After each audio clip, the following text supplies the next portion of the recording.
Yeah, through the years, there's been wild things, you know, going back to in 2016 when the election stuff sort of was the first time around, sort of thing. And we found some Russian dude who was selling access to the Electoral Access Commission or electrical, yeah, whatever it's called. Incredible stuff. That was probably the first sort of that moment where you're just like, wow, dude, what's And going can on you here? talk about how did you figure that out? That's amazing. Like how does that work? In that case, it's this sort of wonderful dark web world where that back then was in these forums that still exist. A lot of that has now moved on to Telegram, if you want. That's sort of where a lot of the bad news of the world now happens.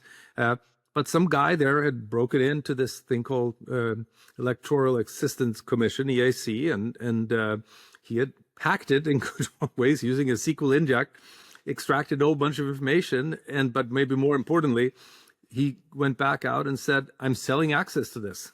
who wants to get the access?" And we found it before somebody else, and actually bought the access. Crazily enough, Really?